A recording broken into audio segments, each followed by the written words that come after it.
देखना, जब तुम, अब देखो पहचान बता रहे हैं कि भगवान के सन्मुख हो, जब तुम प्रभु के सन्मुख होगे तो तुम देखना तुम्हारा उत्साह बढ़ेगा। कभी कभी सत्संग में कहते हैं कि अब उस आनंद की उमंगन को कैसे बताएं, ऐसा समझ लो जैसे किसी का ब्याह तय हो गया हो संसारी पुरुष का, और उसके मनोनुकूल पत्नी मिल गई हो, और वो कितना फूला फूला घूमे, या मां के इकलौते बेटे का ब्याह हो, फिर वो कैसे फूली फूली सबका स्वागत आनंद। अब ये कहां परमानंद में प्रभु से उदाहरण बैठेगा, पर वो तो अद्वितीय है, अचिंत्य है। पर ऐसे ही चंद्र शाखा न्याय जैसा कि डाल के एक हाथ ऊपर देखो चंद्रमा दिखाई दे रहा है, अद्भुत फूलन, अद्भुत उत्साह। जिस समय भगवत सन्मुख होगे ना, एक ऐसी उन्मत्तता, एक ऐसे आनंद की उमंगन, उसके लिए ललचाओ। जो तुम खोज रहे हो इधर नहीं है, वो इधर है। परमानंद, विज्ञानानंद, क्या क्या भगवान की उस आनंद को महापुरुषों ने सजा करके, बहुत सुख में, परमानंद में, निश्चित निश्चित। हम कई बार कहा है कि अगर इस ऐसा कुछ होता तो हम कह जरूर देते, भले हमारी कमी होती कि हमारी कमी के कारण, पर हम कह देते, पर सच्ची कहते हैं। ओ उसी आनंद का ये जितना ये आनंद का जो क्षेत्र माना गया शरीर है, भोग है, इसकी तो दशा ही देख रहे हो। आनंद का स्वरूप प्रभु में, ज्यों ज्यों तुम्हारा प्रभु सन्मुख होकर कदम बढ़ेगा तो तुम्हारे अंदर अद्भुत आनंद, अद्भुत उत्साह, अद्भुत उत्कंठा और एक दिव्य शक्ति। ये भी बात, एक दिव्य शक्ति तुम्हारे अंदर, दैवी संपदा बढ़ने लगेगी, एक अलौकिक शांति रहेगी, दुख सुख में एक समानता का भाव आ जाएगा। कोई भी भोग तुम्हें प्रिय नहीं लगेगा, नहीं खान पान ते भावे है, नहीं कोमल वसन सुहावे है, सब विषय लगे ते खारा है, हरि आशिक का मग न्यारा है। संत जन देखते ही ऐसे लगेंगे जैसे स्नेह संबंधी जन मिलते हैं। अच्छा अच्छा, ऐसे संतों को देखते ही मन नाच पड़ेगा, आज तो हो भाग्य भगवत सन्मुख का, आज तो हो भाग्य, हमें साधु समागम मिला, हमें संत जन मिले। तुम्हारी विलक्षणी एक स्थिति होगी, कोई भी द्वंद्व तुम्हें स्पर्श नहीं कर पाएगा। निराशा, चिंता, भय, विषाद, कामना, वासना, ये सब क्षीण होने लगेंगी, केवल भगवत सन्मुखता। जब तक तुम भगवान की तरफ पीठ किए हो और संसार भोगों की तरफ मुख किए हो, तो तुम कुछ भी कर लो, तुम्हें सुख शांति मिलने वाली नहीं। जितना जितना तुम भोग संग्रह, धन वैभव एकत्रित करोगे, उतना ही अशांत और चिंतित और शोकित होते जाओगे। ये महापुरुषों की बात है, देख लो अपने हृदयों को। जितना तुम भोगों की तरफ बढ़ोगे, परिणाम में ये दोष तुम्हारे अंदर आएंगे। जैसे भगवत सन्मुखता, तो कैसे जाने भगवत सन्मुख है? तो बोले ज्यों ही तुम भगवत सन्मुख होगे तो तुम्हारा एक एक क्षण नवीन उत्साह, नवीन उत्कंठा, दिव्य शक्ति और दैवी संपदा, शांति, समता, वैराग्य, प्रेम और संतों को देखकर अपार सुख, ऐसा ये भगवत सन्मुखता का लक्षण। अब यहां बता रहे, चाहे जितना तुम धन वैभव भोग एकत्रित कर लो, भगवत विमुख हो, तुम्हें कभी सुख शांति नहीं मिल सकती। भगवत विमुख का लक्षण क्या है? भय, विषाद, चिंता, राग, द्वेष, वैर, अशांति, द्रोह, दंभ, पाखंड, परिग्रह, हिंसा, कामना, वासना, ममता, दुर्गुण, दुर्विचार, भयानक दुख, ये भगवत विमुख के लक्षण है। जो भगवत सन्मुख होता है, एक भी उनके हृदय में नहीं होते। ये जांचो जांचो, अंदर जांचो। भगवत विमुक्ता का लक्षण, मूल लक्षण भोगों में सुख है, इसी में सारे दोष बैठे हुए हैं। और जहां भगवत सन्मुख हुए, तहां तुम्हारा प्रतिपल नवीन उत्साह, नवीन उत्कंठा, दिव्य शक्ति, दैवी संपदा, शांति, समता, वैराग्य, प्रेम, समस्त द्वंद्वों से छूट करके एक अद्भुत आनंद और संत समागम जीवन बन जाएगा। देखो राधा बाबा पूर्ण महापुरुष हैं, कोई उनको जानना थोड़ी साधन साध्य के विषय में, पर आपको ध्यान होगा जब ऋषिकेश में उनके गांठों में बहुत दर्द, वात रोग के कारण, तो वो अपने निजी जन से कह रहे थे भाई मुझे सत्संग में पहुंचा दो। वो सेवा करते करते शायद श्रमित हो गए होंगे या जो भी, तो उन्होंने बाबा की इस बात का सपोर्ट नहीं किया। बहुत बार कहने पर तो बाबा कहा कि आप जानते हो कि हम जा ही नहीं पाएंगे। उन्होंने कहा आप जा ही नहीं पाओगे क्योंकि आपकी गांठ, बोले ऐसा नहीं। फिर जो बाबा ने अंदर बात की, वो जो लिखा था कि भगवान श्री कृष्ण से प्रार्थना की कि प्रीतम मुझे इतनी सामर्थ्य केवल दे दो कि जहां से सत्संग सुनाई देता वहां तक मैं पहुंच जाऊं, और एक बांस डंडा उठाया और बाबा घसीटते हुए वहां गए। इस बात का बहुत प्रभाव पड़ा हृदय में कि इनको कोई साधन साध्य विषय अब जानकारी की आवश्यकता नहीं, पूर्ण महापुरुष हैं, संपूर्ण हैं, उनमें कोई भी, लेकिन ऐसे महापुरुष होते हुए सत्संग की इतनी प्रियता, वो देखो लिखा है साधु सम, एकदम आनंदित हो गए कि आज तो मुझे साधु समागम मिला। ये भगवत सन्मुख का लक्षण, विमुख का नहीं, भगवत सन्मुख का लक्षण। तो हम अपने को जबरदस्ती मुख मोड़ना होगा। अगर हम इसी जन्म में परम कल्याण चाहते हैं, इसी जन्म में सुख चाहते हैं, मुख मोड़ना हो। जबरदस्ती शब्द लिखा है, जबरदस्ती मोड़ना, हटो हटो। जैसे ये ना कि अब जिस तुम कगार पे खड़े हो, भारी दरार पड़ गई है, जबरदस्ती हटो नहीं तो गिरने वाले हो, धारा में तुम बह जाओगे, डूब जाओगे। ऐसे ही तुम्हारी वही दशा है जैसे हरी हरी घास खा रहा है बकरा और बकरी से सहवास कर रहा है और बड़ा सुख का अनुभव कर रहा है, पर वो कसाईवाड़े में बंद है। वो ये नहीं जान रहा कि अब की नंबर हमारा आ रहा है गड़ासा चलने का, वो नहीं जान पा रहा है। इसी प्रकार आप खान पान, शौक, मौज मस्ती, परिवार, सांसारिक सुख भोग रहे हैं, पर आपको पता नहीं कि काल के कसाईवाड़े में है। मौत का गड़ासा वो बिल्कुल तैयार किए हुए है, बस समय की देरी है, नंबर आपका ही है। सावधान। इसीलिए कह रहे जबरदस्ती भगवत सन्मुख करो अपने मन को, अपने तन को, अपनी वाणी को, अपनी चेष्टा को। कोई उपाय नहीं है बचने का। आपको दिखाई दे रहा क्या है, तो भयभीत कर रहे हैं, आप देख ही नहीं पा रहे हो, भय तो तांडव मचा रहा है। देख लो, ऐसे जरा सी भूमि हुई, हजारों लोग मकान के नीचे दब के मर गए। ऐसे जल में उफान आई, एक लहर आई, प्रांत का प्रांत नष्ट कर दिया। क्या क्या लीलाएं हो रही प्रकृति की, माया की। हमारा भी तो नंबर आएगा ना, कोई ना कोई तो आएगा, काल का रूप, कहीं ना कहीं कोई रोग, कोई घटना, कोई, और हम मस्त हैं जैसे बकरा हरी हरी घास खा रहा है, ऐसा ऐसा उसको लग रहा है हम बड़े सुखी, ये पता नहीं अगला नंबर हमारा है। तुमको बिना सूचना दिए, बिना राय के तुम्हारी मृत्यु तुम्हारा नाश कर देगी। मृत्यु किसी से राय लेती क्या कि अब हमारी प्रार्थना स्वीकार करें, हम अपना काम शुरू करें, यदि आपकी आज्ञा हो? ऐसा नहीं होता। अगर ऐसा हो तो कोई तैयार नहीं होगा, कोई नहीं तैयार होगा। बिना आपको सूचना दिए, बिना आपकी राय के वो आपका नाश कर देगी मृत्यु। इसलिए वो सहसा आप पर आक्रमण करेगी, उसके पहले आप सावधान हो जाओ।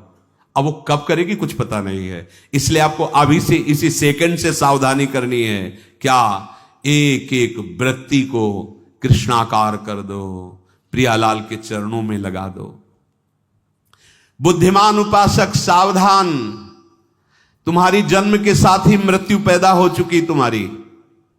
कितने अनुभवी महापुरुष कह रहे सावधान, जब तुम्हारा जन्म हुआ था उसी समय तुम्हारी मृत्यु भी पैदा हो गई है।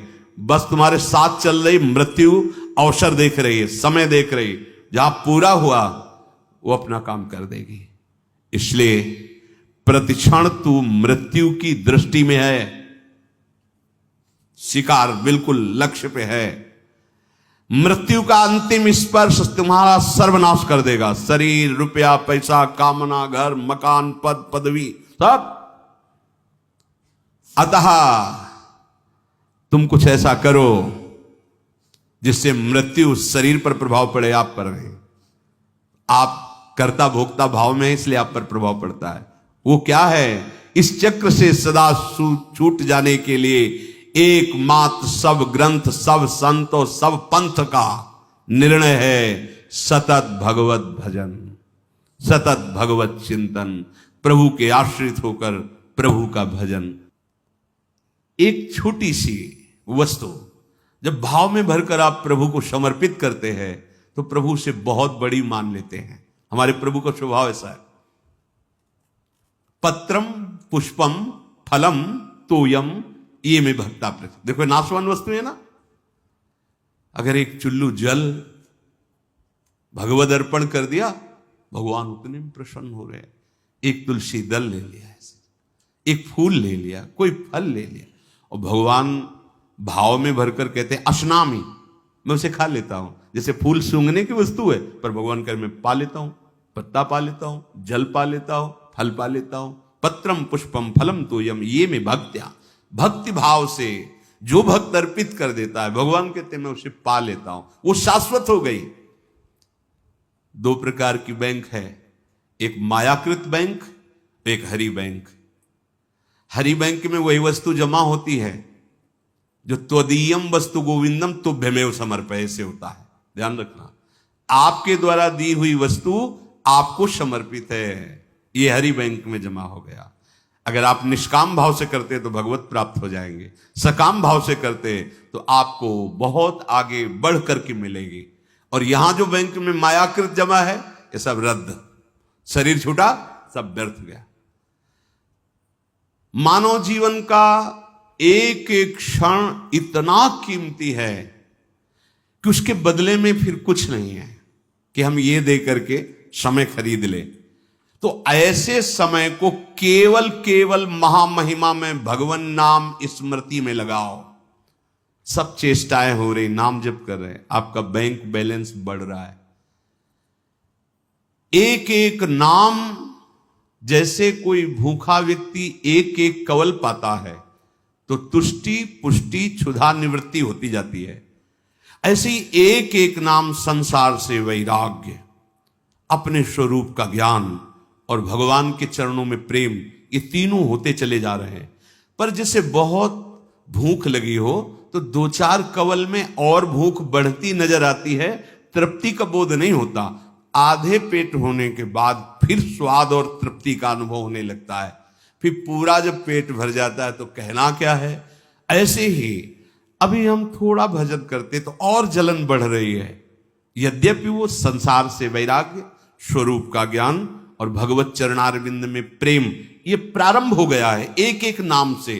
पर जब आप 24 घंटे में कम से कम 12 घंटे का ऐसा अभ्यास बने कि हम भगवत स्मरण परायण, तो आधा पेट मानो हुए, फिर आपको स्वाद मिलने लगेगा। अनर्थ की निवृत्ति होते ही आनंद का स्फुरण होने लगेगा। पर एक एक नाम व्यर्थ नहीं जा रहा, गिनो या ना गिनो। किसी को भ्रम रहता अगर माला से गिनेंगे नहीं तो व्यर्थ चला जाएगा। अरे भाई, गिनना तो आपके मन को लगाने के लिए है। नाम तो अविनाशी है। राधा राधा बोला, नहीं गिनोगे तो फल नहीं मिलेगा क्या? कुछ लोगों को भ्रम होता है अगर गिना नहीं तो फिर वो संख्या ऐसे ही चली जाएगी, लिखा जाएगा नहीं। गिनना केवल मन को लगाने के लिए है। नाम महामहिमा है, गिनो या ना गिनो। अब प्रेमी जन गिनने में नहीं रहते। हाँ, प्रेमी जन तो श्वास प्रश्वास अपने प्रीतम के नाम का वर्तमान में स्वाद ले रहे, उसका और कोई फल नहीं चाहिए। ये जिह्वा पे राधा राधा चल रहा है, हमें सब कुछ मिल गया, बस यही चलता रहे, हम भूलूं ना।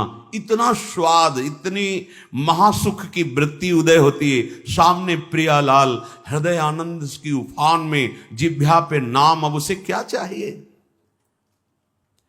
जो क्षण चला गया वो लौटकर दोबारा तुम्हारे जीवन में नहीं आएगा।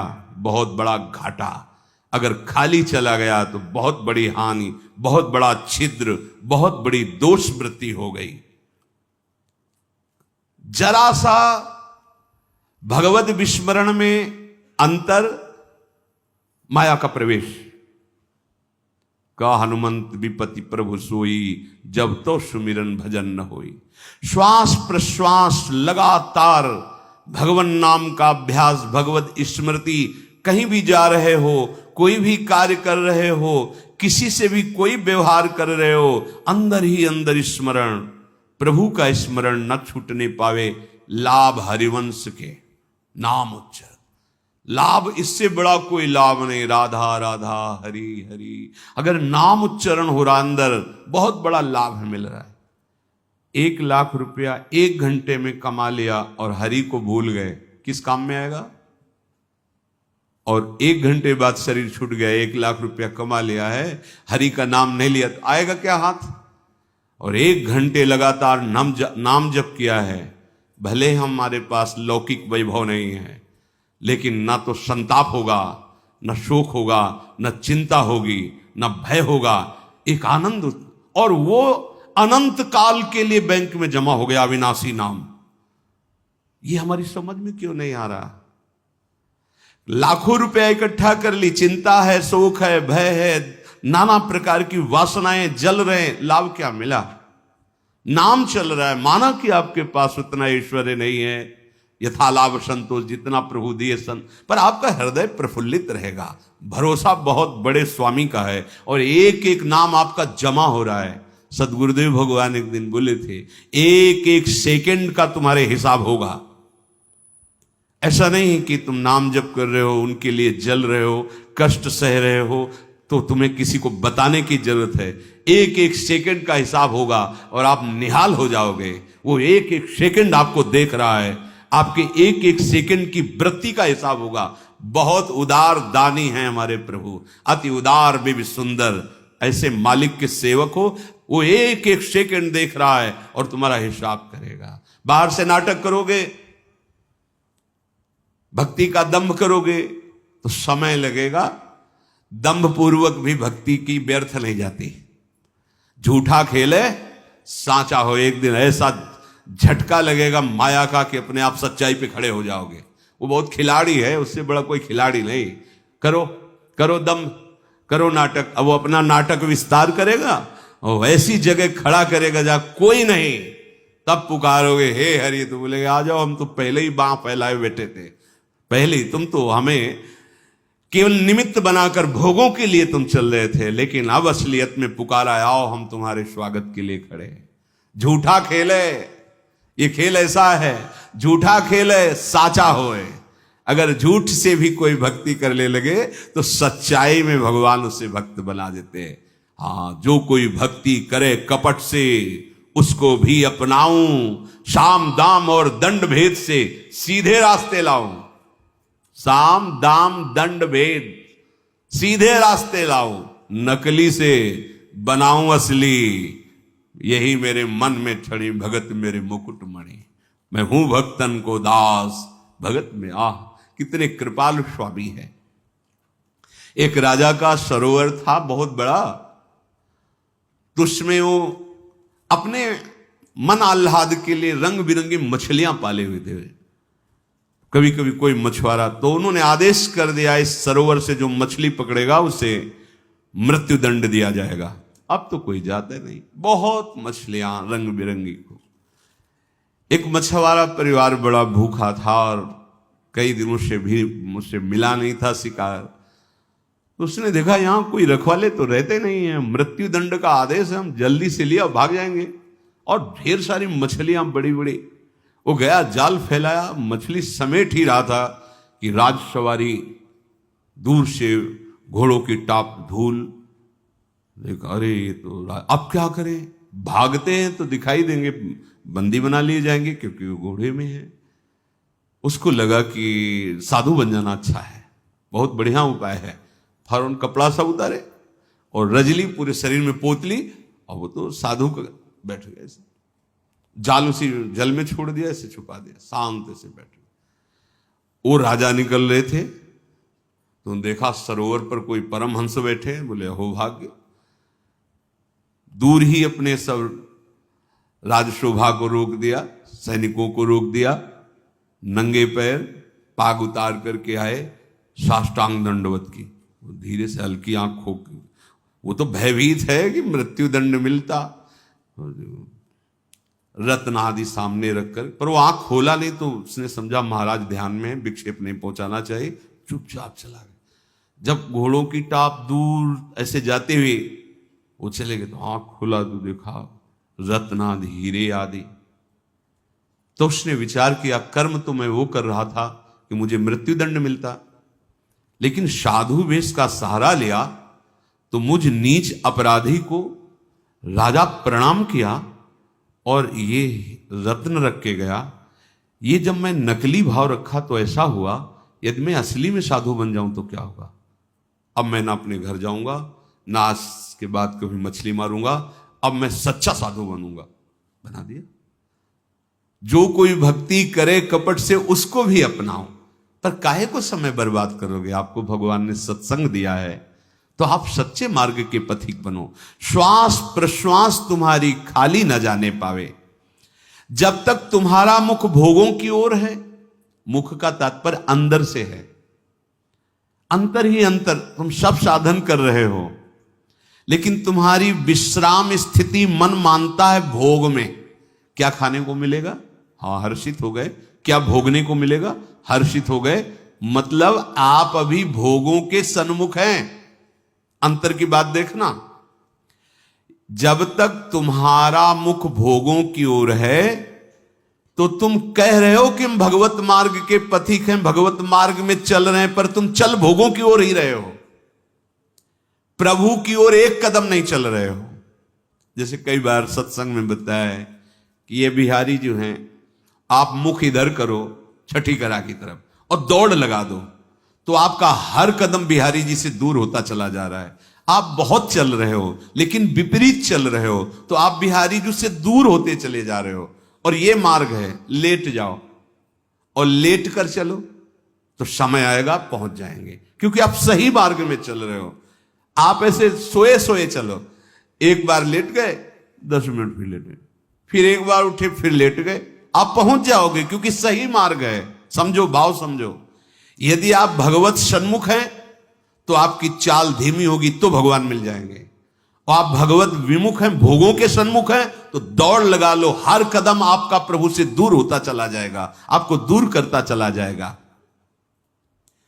यही भेद उपासक नहीं समझ पाता और पूरा जीवन लगा देता है।